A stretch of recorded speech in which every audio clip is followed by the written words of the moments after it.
I'd like to call to order this agenda-setting meeting of the Hattiesburg City Council. If you would, please make sure to turn all phones either off or silence.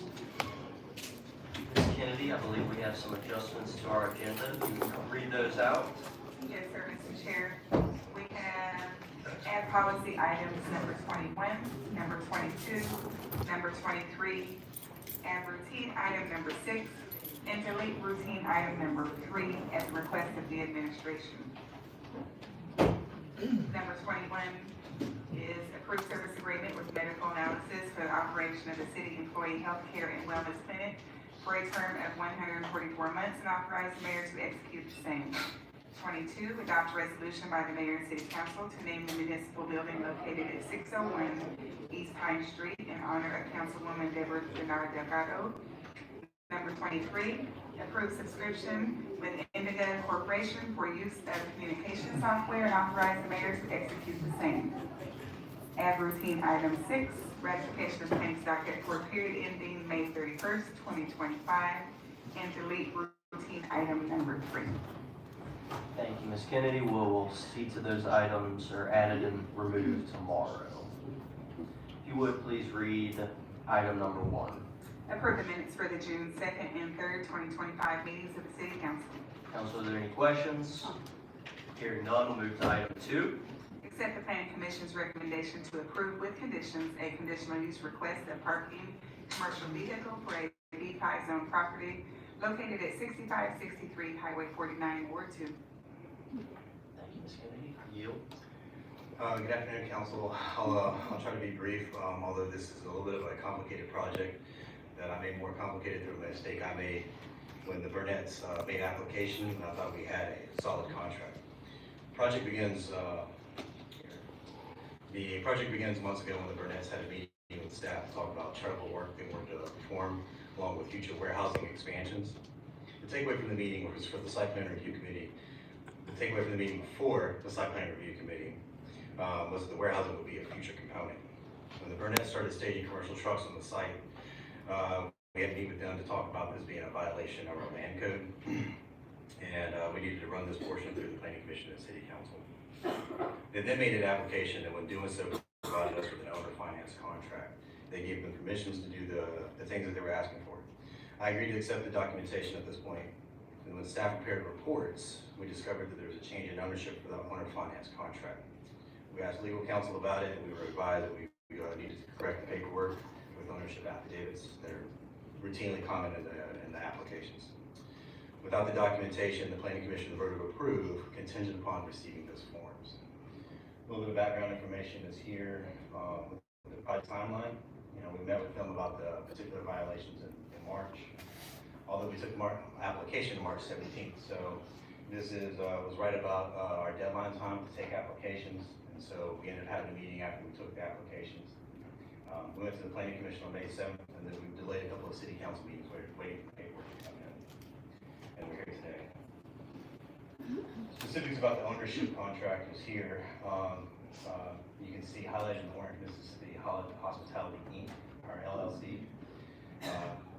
Gave the Burnett's, which is Mississippi Hub Complex, gave them permission to use the property. Down at the bottom of that part of the contract, it starts to look like they could do some of the warehousing stuff. But, and then there was an amended contract. Technically, this was the first contract from Hattiesburg Hospitality to Diamond Excursions, which is the DBA, doing business as, for the Hub Complex. And then what we see is there's a warranty deed from 2017 that shows the Hattiesburg Hospitality LLC is actually sold themselves to a Prosperity Growth Fund.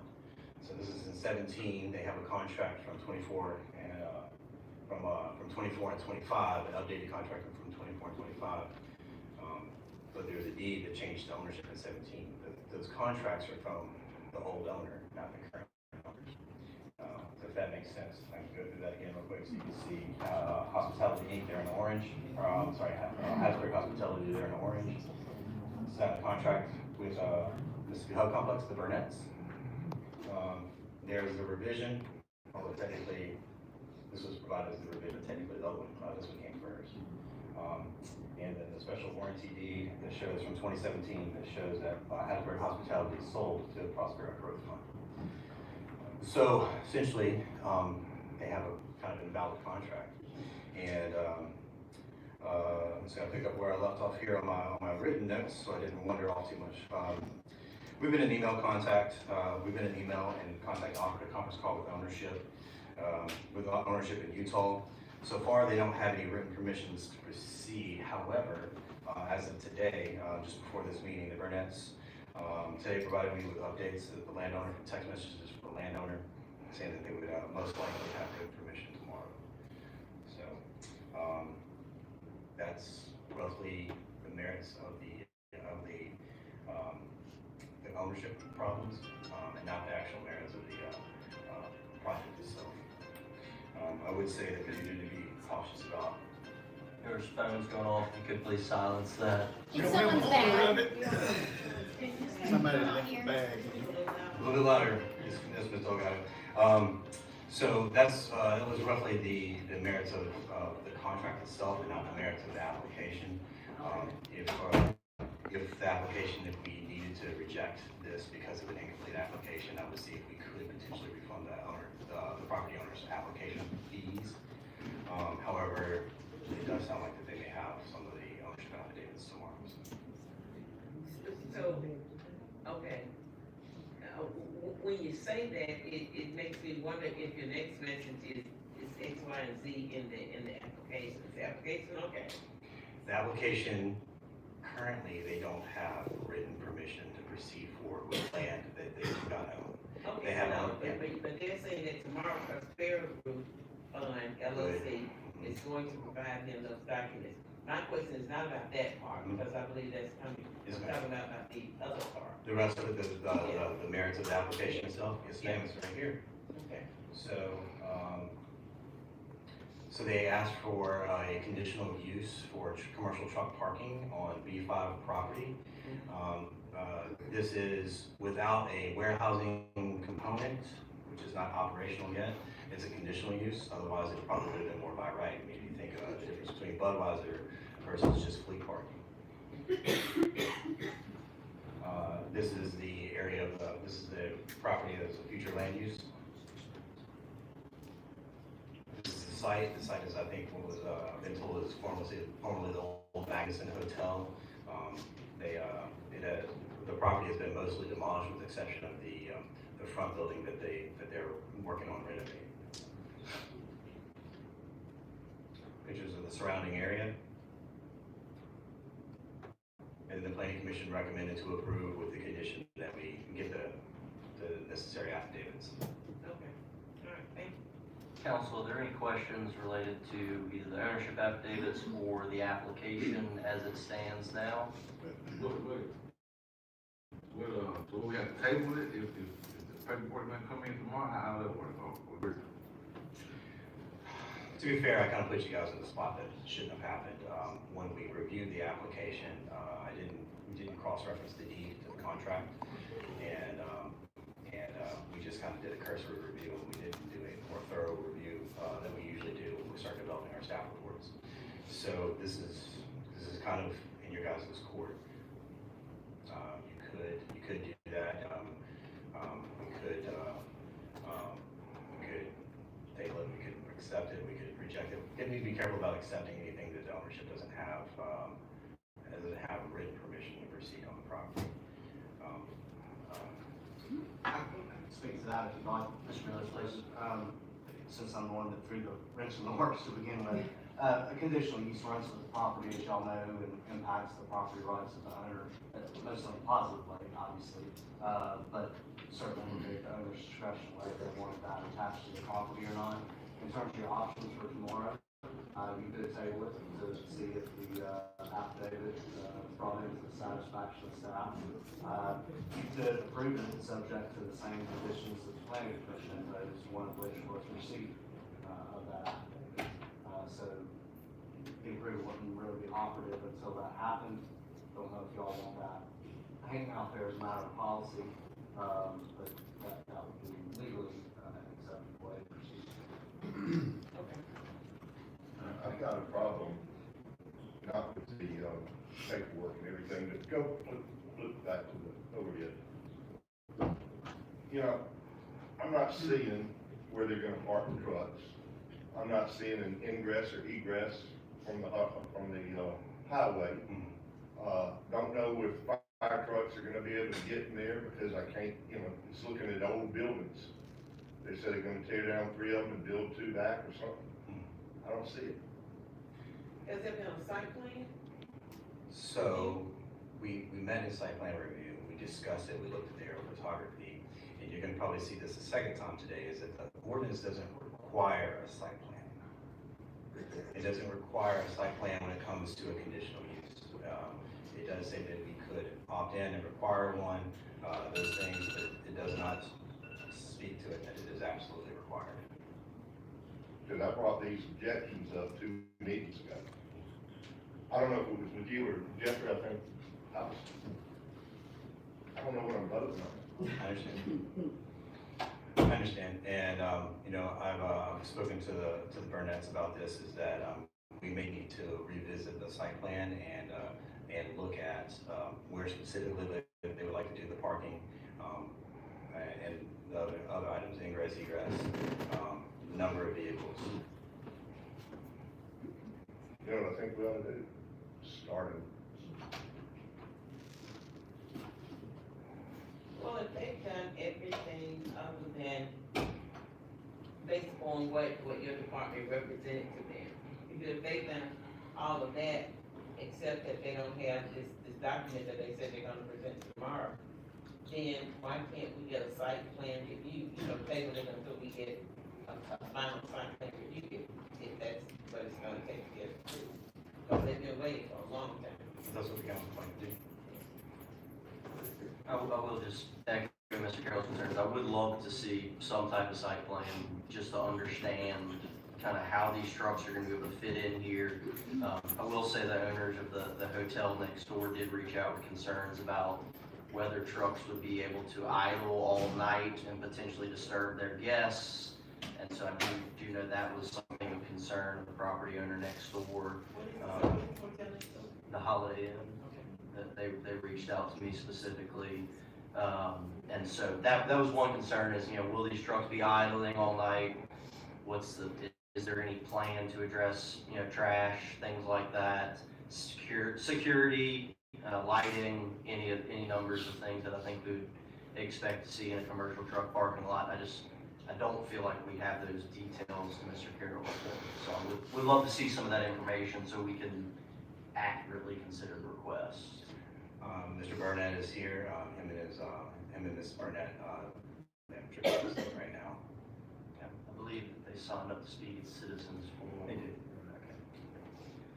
Council, are there any further questions related to this item? I think we would be remiss just not to mention that, while I'm sure that the Burnett's have a plan in place and very good intentions, most of us know that there are things that occur in and around large semi-tractor truck parking lots that are very undesirable.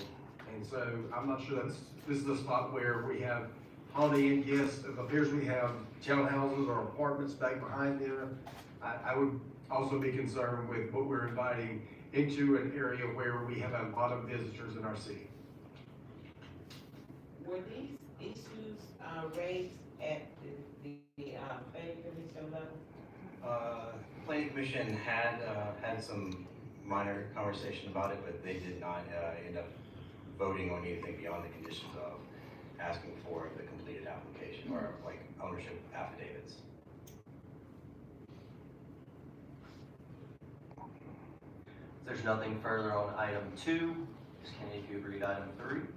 Accept the recommendation of the planning commission to approve a conditional use request for places of assembly not otherwise listed for an R1D zone property located at Barkley Road, Ward 5.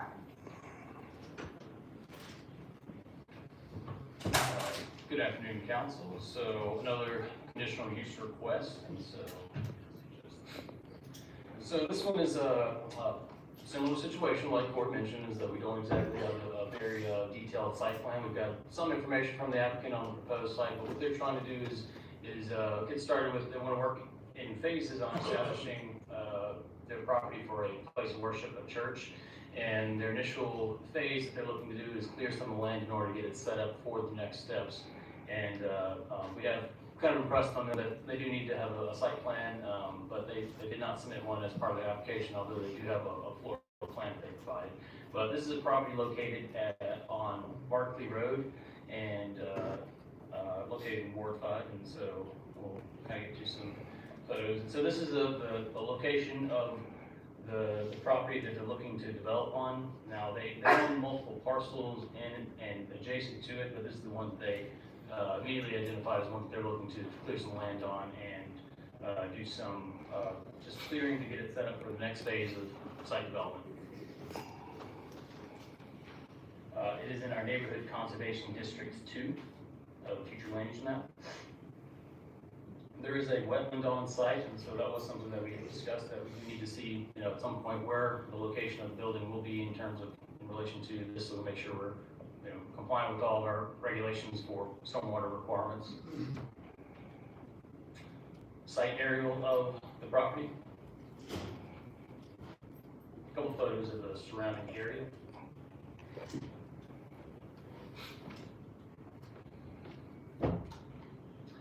And Planning Commission recommended approval on June 4th, at our last Planning Commission hearing, and we did talk about some options of maybe, asking them to have a more formalized site plan.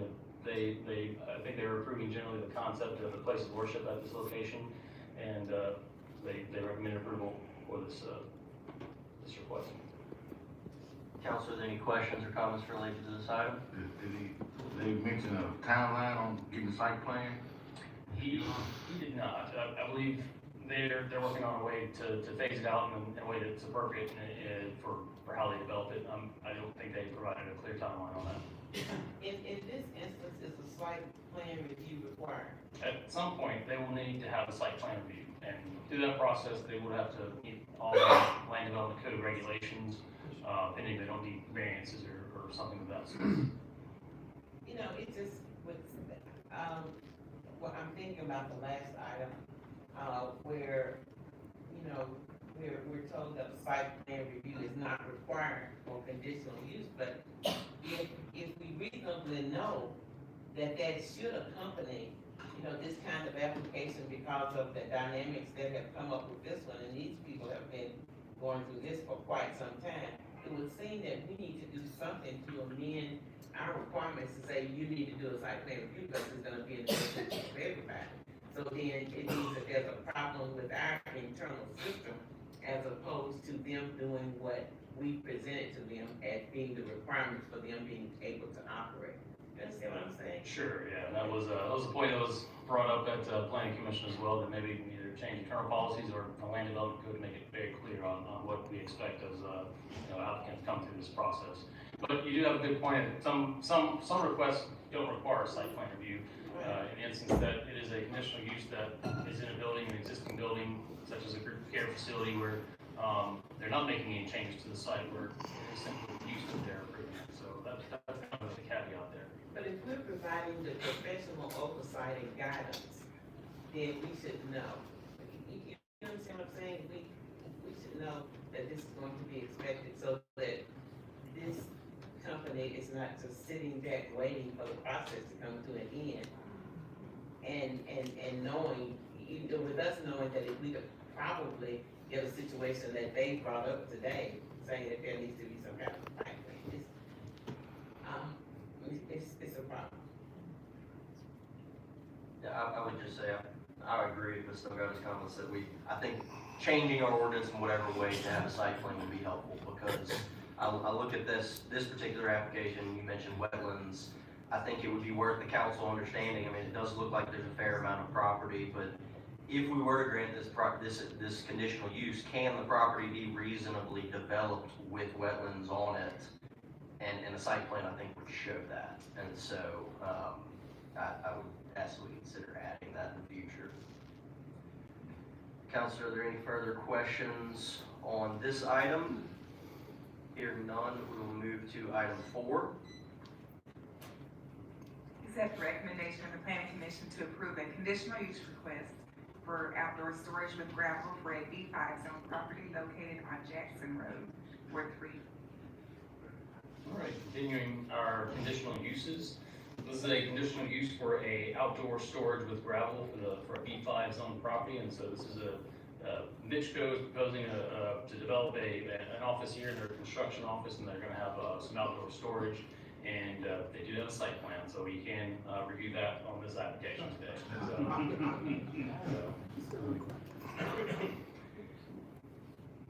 So this is zone B5, and it's across from the Shadow Ridge subdivision, and there was a recent subdivision that came through for this to kind of help establish some property lines for this and maybe some future development as well. But the future development beyond this right here is not has not materialized. All right, the future land use map shows it in our regional business B corridor. This is the location of the site that they're looking to develop for their construction company. A couple photos of the surrounding area. Then here is the site plan. So the conditional use that they're requesting is primarily for the outdoor storage, and so phase B that's outlined in that is the proposed area for the outdoor storage they're using gravel for, and they have gone through the site plan review process, and we're waiting for one final document to be recorded at the county for it to be more or less finalized, and this conditional use approval pending this approval. So, any questions? Here's my question: what does our code require? I see the 6-foot privacy fence required. Is that the minimum requirement, or what does our code require in terms of screening for something like this? Yeah, it does call for screening, and I did not include the landscaping plan on here. I apologize, but there was additional landscaping that is going to help buffer some of that. But the code does call for some type of opaque screening, which is what a privacy fence would take care of, and so that you can't see things visible from the street or in the right of way. And they do have some landscaping that's going to be included in there as well. I don't know if that. I don't know if the landscaping will provide a complete opaque barrier, where if that's substituted in lieu of the fence, would you still be able to see through? But with the privacy fence, and even if there's landscaping that's not fully mature at the time of planting, that it will be opaque with the fence. Yeah, I mean, I see that the building blocks the majority of the gravel area, but that just was a question I had. Okay. Council, are there any further questions related to this item? Move to the next item, Ms. King. Accept the recommendation of the planning commission to approve a conditional use request for a group facility for a B3 zone property located at 810 Hardy Street, Ward 4. Okay, again, with another conditional use request, and so as I kind of mentioned earlier, sometimes we do require them, and maybe should. This is one where we did not require a site plan because all the internal Everything's going to be internal, on the current site, that they're proposing, and they've got a lot of building codes that they've got to work through, and they're aware of that. But they are proposing a group facility for, the 810 Carty Street building here, called Network Solutions. And it is a, kind of like assisted, somewhat like an assisted living facility, that there won't be any medical staff, on site for them, and so they will assist and provide, the services to get some elderly patients and residents to some of the doctor's appointments and things like that. But there won't be anyone that's medically licensed that will live on staff. The location of the property, it's zone B3 and right here in close to downtown. A lot of adjacent zoning that's B3, and then some single-family residential to the rear of the property. It is in our neighborhood business future land use map corridor. It is also in our historic district, so if they do move forward with any type, if they do have to make any exterior changes, it would have to come through historic for approval and get the proper procedure for getting those approved. There's a site aerial of the property. A couple photos of the surrounding area.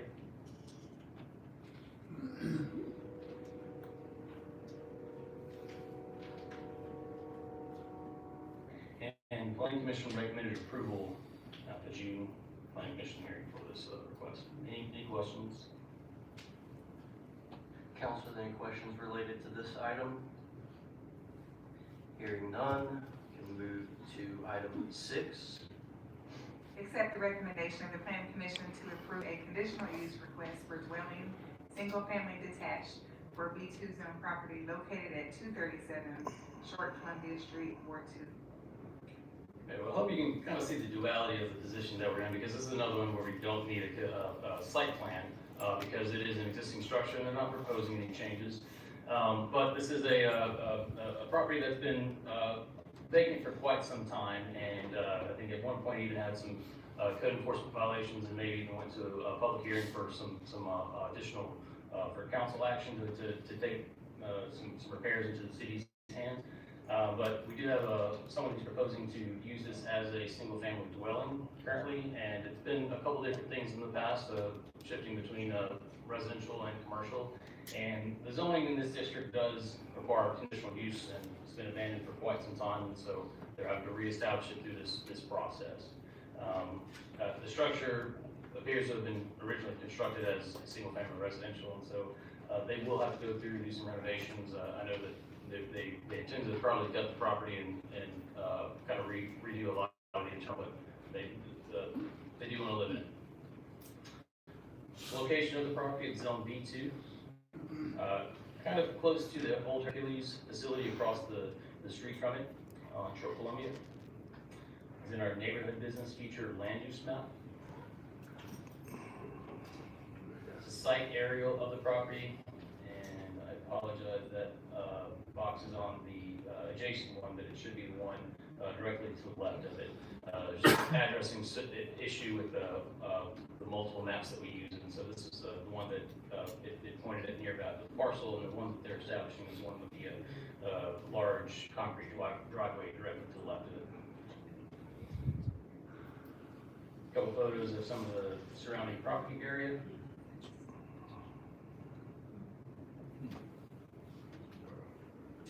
And Planning Commission also recommended approval of this one at the June public hearing.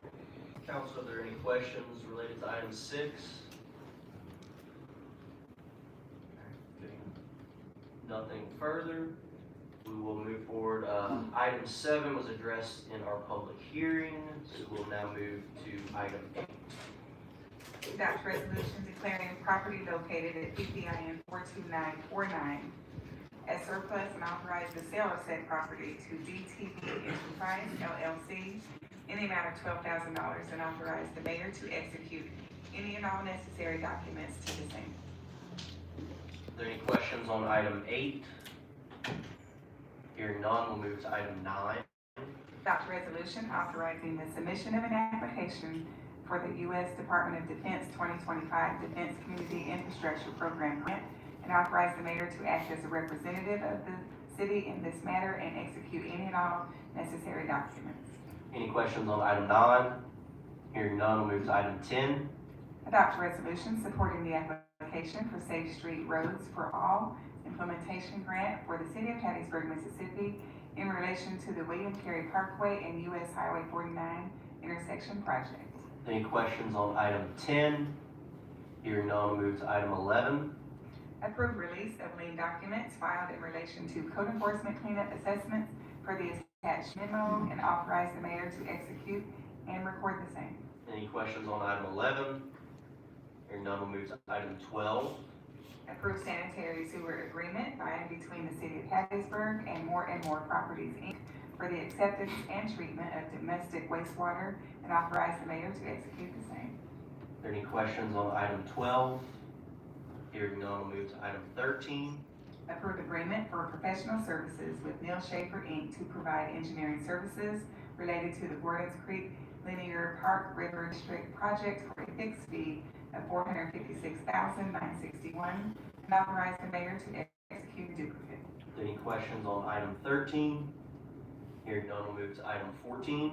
Approve letter agreement with Neil Schaefer, Inc. for engineering services related to the Gordons Creek Pathway Hutchison Avenue to Broad Street project for a fixed fee of $77,280 and authorize the mayor to execute the same. Are there any questions on item 14? Hearing none, we'll move to item 15. Approve lighting agreement with Mississippi Power Company for additional lighting at J.M. Tatum Industrial Drive for a monthly increase of $428.31 and authorize the mayor to execute the same in duplicate. Are there any questions on item 15? Hearing none, we'll move to item 16. Approve a contract extension with Debris Tech LLC for debris monitoring services in the event of a disaster and authorize the mayor to execute in duplicate. Are there any questions on item 16? Hearing none, we'll move to item 17. Approve a contract extension with Crowder Golf LLC for debris removal services in the event of a disaster and authorize the mayor to execute in duplicate. Are there any questions on item 17? Hearing none, we'll move to item 18. Ratify and confirm the mayor's appointment of Lily Dwight Ward 2 to the Historic Conservation Commission for a term beginning June 17, 2025 through June 16, 2029. Are there any questions on item 18? Hearing none, we'll move to item 19. Ratify and confirm the mayor's appointment of Jonathan Kress to the Hattiesburg Convention Commission for a term beginning June 17, 2025 through June 16, 2027. Are there any questions on item 19? Hearing none, we'll move to item 20. Approve advertising sponsorship for 2025 Star Spangled Celebration on the River on July 3rd, 2025, in accordance with Mississippi Code 1731 in the amount of $9,500 and authorize issuance of a manual check for the same. Are there any questions on item 20? Hearing none, we'll move to added item 21. Are there any questions on added item 21? Mr. Miller? Mr. President, if I may, you might want to consider an amendment on that item to have the effective date be June 30th rather than July 1st, so there won't be any confusion as to which term of council which the contract was authorized. Thank you, Mr. Miller. We will absolutely entertain that amendment tomorrow. If there's any questions on added item 22? Well, not any questions, but comments. But I'm going to abstain from this one in light of, what is that, cryptocurrency and all this, and being, they're being talked about there being conflicts of interest. No, I will not vote in favor of that one. I don't think there would be any conflicts, but I do understand and respect that, Ms. Delgado. All right, if there's no further questions, we'll I have move a question, but I just got a comment. I just want to thank you, Delgado, for your service to the city, for so long. You've been a great impact to the city, great impact to me and many other individuals, and we're really going to truly miss you. He's calling me old, but thank you. I did not hear those words. Thank you. Same with you, Clark. There's there's nothing further, we'll move to added item 23. Are there any questions on added item 23? Hearing none, we'll move to the routine agenda. Are there any questions on routine agenda items 1 through 4 and added item number 6? Hearing none, I'll now move to the claims docket. I have no questions. Ms. Delgado? Mr. Carroll? Mr. Ware? Mr. Brown? None. At this time, I will yield to Vice President Ware for Citizens Forum.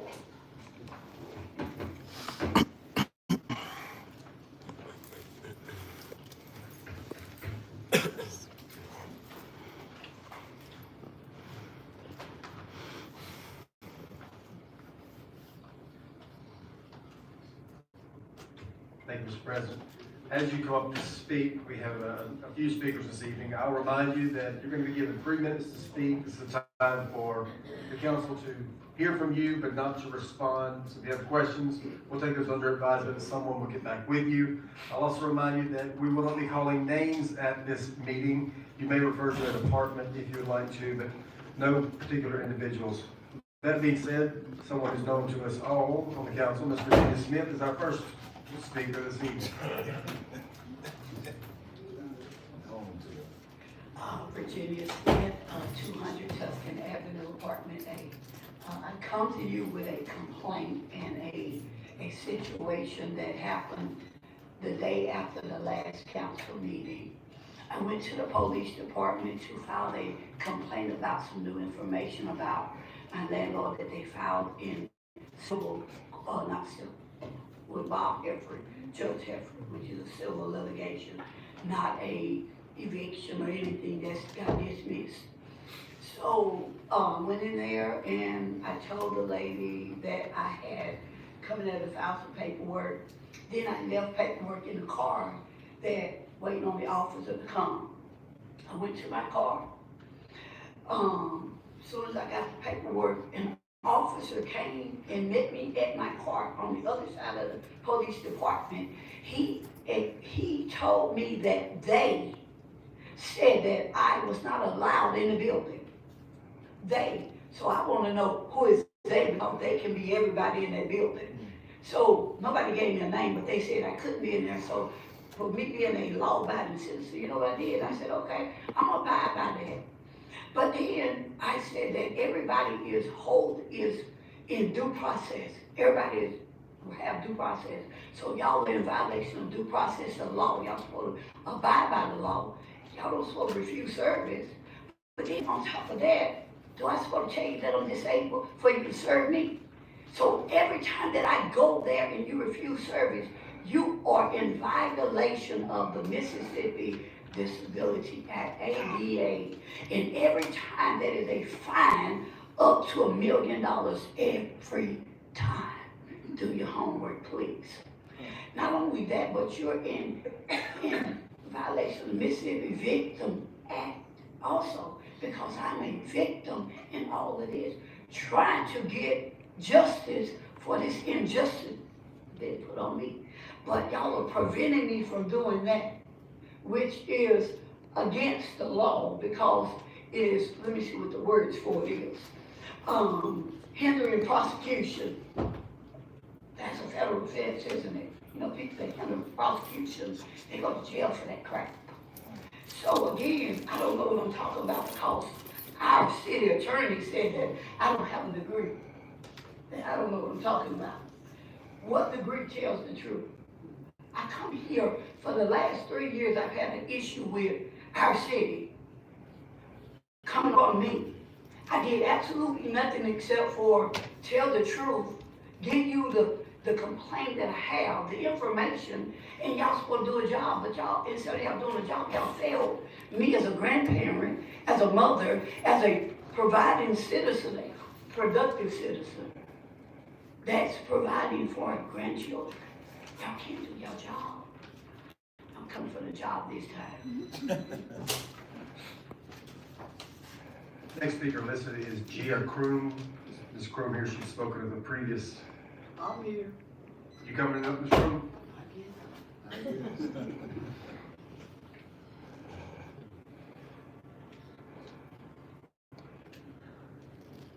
just want to remind y'all what I previously stated. I need y'all to do what I and we the people elected y'all to do. Be fair, do what you need to do. Because I feel like I can see all y'all. So tomorrow, take you a good night's sleep tonight and do what y'all have to do. Dave, Mr. Webb, are you looking at me? I'm listening to you. Okay, because I was taught that when people are looking at. Well, I did remind you, we were not gonna call him names, but you did. I'm sorry, I'm used to. That's calling okay. everybody names. But I'm here to hear from you, Ms. Croom, not to interact with you. Did what? Not to interact with you, I'm here to hear from you. Okay, well, I'm glad you can hear and see with your ears and not your face. Because when I look a man and or a woman in the eye, then I know that I get full attention. So I expect y'all to do what y'all need to do. Robert Johnson?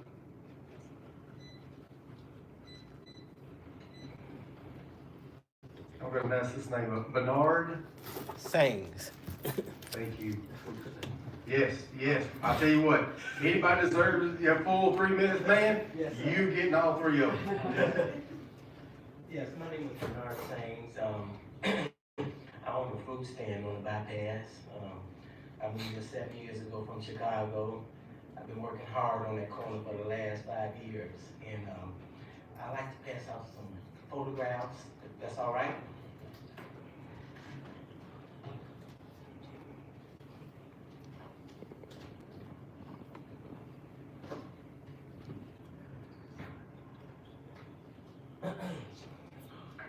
I been meeting with the planning department, trying to get a power pole.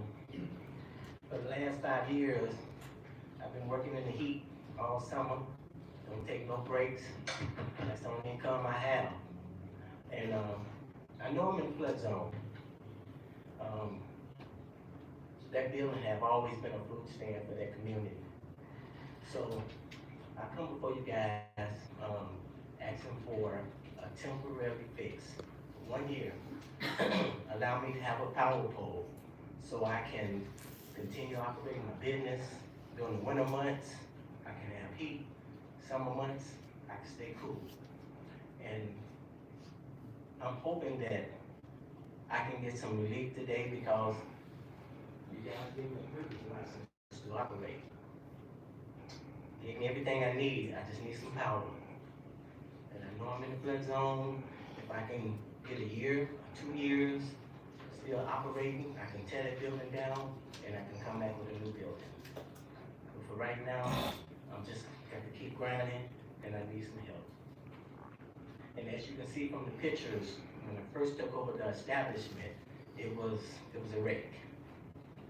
Painted it, I poured my love, my power, my money into it, and it's a profitable business now. I can't afford to move, I got too much investment. And for that whole area there, I also purchased another piece of property that's right across from the fruit stand that I turned into a community garden. And where the community can come raise peppers and tomatoes and everything else that we raise here in the South. I was hoping and praying that I could get a power pole for that as well, so we can keep the garden going. I just need 1 year. And then I can put me a building and I can come in to coding. I know I'm out of coding right now, I just need some help. Well, That's my 3 minutes. But you're welcome to keep the information I gave you. I gave you one form when I met with the planning department, and the planning department gave me their requirements. We've been meeting for over the last 4 or 5 years. I'm just at a point now, I don't know which way to turn, so I've come to the council asking for some help. Thank you so much. thank you. Someone will be in touch with you. Yes, sir. And thank you for your patience this evening. Yes, sir. Ms. Susan Strauss?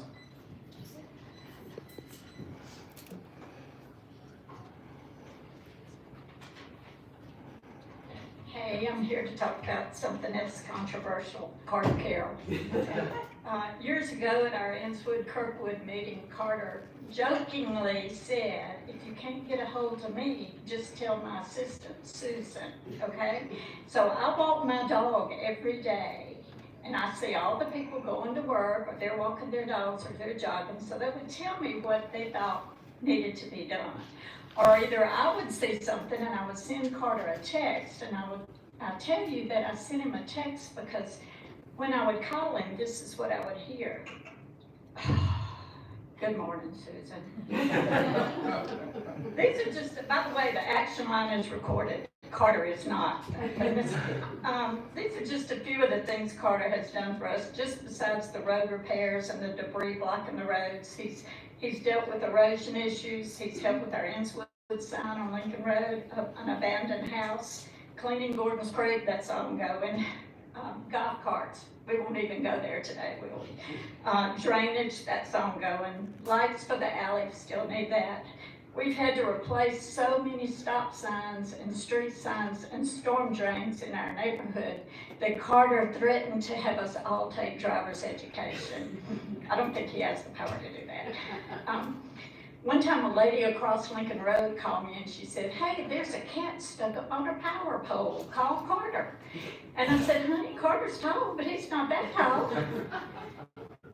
We have cameras in our neighborhood, and we always have these weird people in front of them doing strange things. And I called Carter because we had this recurring guy standing in front of the camera holding up City of Hattiesburg logo paper. And he kept coming back and talking. And so I called Carter, and he said, well, Susan, he's not breaking the law. And I said, but Carter, he's creepy. And here's some famous words from Carter Carroll. Creepy is not against the law. He didn't always tell us what we wanted to hear. Sometimes he'd say, that's not a city issue and I can't help you with that. And I would usually say, how can you make it a city issue so you can help me with it? So you can kind of see why he's retiring. The city of Hattiesburg is going to miss you, Carter. And Ward 3 is going to miss you. And Innswood-Kirkwood is going to miss you. And I'm going to miss you. Thank you. Thank you.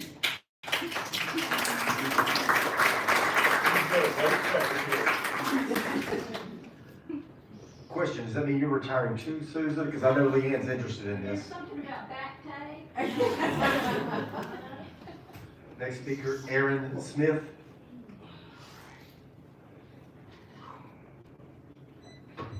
Councilman Aaron Smith. I'm speaking on behalf of HDHT. I know we are required of the site plan. Upon hearing you guys speak, we will definitely get that in the works and turn it in quickly as possible. Just a little background about HDHT. We're a young and up-and-coming church and corporation. We've been around for the last 9 years, since 2016. We're a relatively young bunch, but we have an outreach and we have goals and plans, and you could say visions, not necessarily a dream. We don't want to have hallucinations here or just sleeping. But we are willing and looking forward to working with you all as far as we continue as a community to develop the city of Hattiesburg, the greater Hattiesburg. I know myself, I actually am a part of the DHS as far as the Downtown Association, and just being a part of that and hearing you guys and learning from you guys as a young man and figuring out the process and working with the process, I do believe that we have a great opportunity here to continue to expand. That is a rather large land, and we understand that with wetlands there is a difference than just residential land or commercial land. So as we continue to learn and grow, we appreciate your patience and I guess you could say your attendance as well as we go forward working with you guys. So that's one of the main things I want to mention. I know Pastor Clark has spoke on Pentecostal. We've met before, and it's been a time, it's been a journey. So we do have what we love to say, good soul. With that, we're once again hoping to grow and look at you guys in the near future for years to come. I'll receive my time on that. All I have to say, thank you for your time.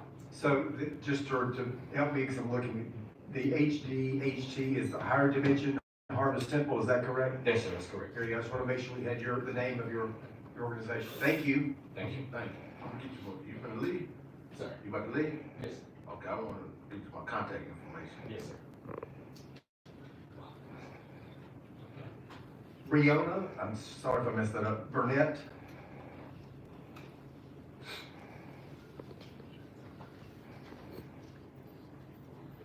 Hello. Ms. Burnett, is it Riona? I'm sorry. Yes. Riona, Riona. thank you. I'm basically here just trying to, get a better understanding and just to let you guys know what it is that we're trying to do and the reasons of why we need the, commercial vehicles. Our organization service those that are in need. And with our partnership with FEMA and Feed the Children, we have to have the commercial vehicles in order to be in partnership with them. Unlike Holiday Inn, and other surrounding, entities in our area, we don't idle our trucks. We come in, we park, we get out, we leave. All of our trucks, per, the planning, department's recommendation, have been placed in the back. We've started putting a fence up so that you can't see them from the street. And so we are in compliance the best we can as things are brought to our attention. We acquired the property, back in 2024. We filed papers to, have electrical work done in the building back in August of '24, yet we have not received that. It has been one thing after another. It has been a runaround, and it's tiresome, and I don't know if maybe the city is trying to sit us out until we go away, but it's very, I don't know, can't find my word with that, but it's very discouraging to know that we don't have the support of the city to bring a much needed service into the community that will fill so many gaps. The commercial vehicles being parked on the property helps us cut down on, because we have another property that we can park it on, but we also have to pay for that.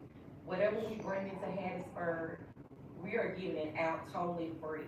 So for us to have to pay for other parking is ludicrous when we already have a property over here. We service 42 counties, of the state of Mississippi. We set up resource pop-up shops. Everything we do is totally free.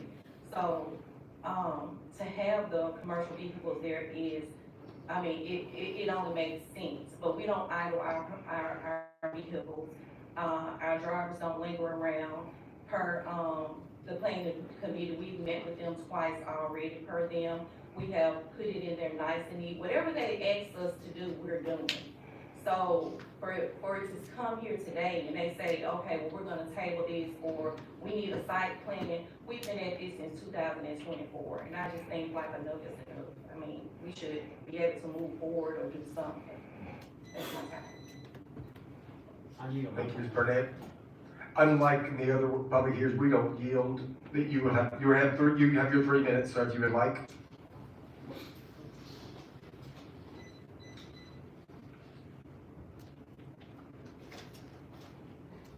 We'll wait to let you get up here to get started before we start. Hello, I'm Eric Burnett with Mississippi Hill Complex. Thank you. I wanted to clear up something with the truck idling. Like my wife said, we don't idle any trucks that come on the property.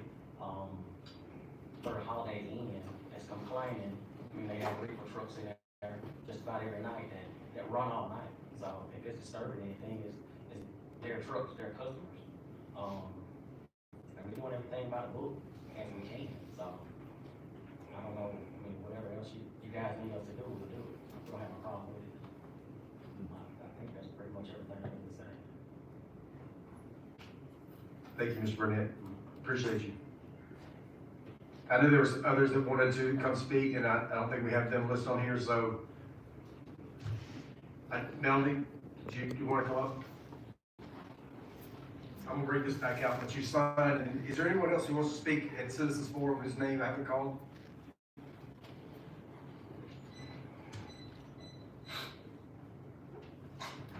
Who you're going?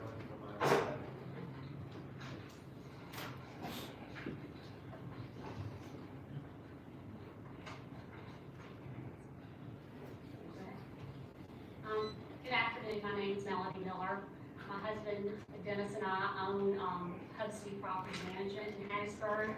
And I'm coming before you today to ask for your assistance on one of our properties and on North 25th Avenue. I was here and addressed the City Council in January of 2024, asking for your help regarding a violation of noise ordinance at Mid Julep, which sits on that frontage road across from the University of Southern Mississippi. It was causing a lot of problems. We own 12 houses on North 25th Avenue. We had quite a few tenants approach us asking for assistance because they couldn't sleep at night. These were working people that just tried to have a good night's rest and they couldn't sleep because of all the noise coming from Mid Julep. So I did ask for your assistance then. And after that, a couple months passed and I had tenants asking to still move out. I had an architect that lived there on North 25th. He lived there about 3 months, started sending me videos of continued noise problems at that establishment, and I had to let him out of his lease. Sadly, he was a good tenant. And then I had another young lady that lives at 310 North 25th, right behind Mid Julep. And she said, I can't take it anymore. And again, she left the property. Fast forward a year and a half later, I stand before you today asking not only for your help with noise ordinance, I'm asking you to shut down Mid Julep. A week ago today, I get there was, listed on the news and in social media, a shooting on North 25th Avenue. It initiated from Mid Julep. And I have pictures here. We have a house that sits right behind Mid Julep. I have a house that has 5 bullet holes in the property. And I have pictures here of all the tenant called me over to his property to take pictures. No one should have to live in an environment like this in Hattiesburg. And feel free to circulate that around to the City Council. It has absolutely gotten to the point where I can't rent to tenants on that street. Nobody wants to live on a street where they're scared for their own life. The tenant called me and said, will you come take pictures of this? He said the police were there the day before, taking shell casings out of his wall. Fortunately for him, he was out of town on business and was not home at the night of the incident. He arrived home the next day, and I walked through his house, and I'm just flabbergasted, and praise God that he wasn't hurt. Ms. Miller, we'll look at these, and I'll get these back to you. Mr. President, with that, we're going to close citizens forum. Thank you, Councilman Ware. There is nothing further to be brought before this council. We are in recess until 5 p.m. tomorrow.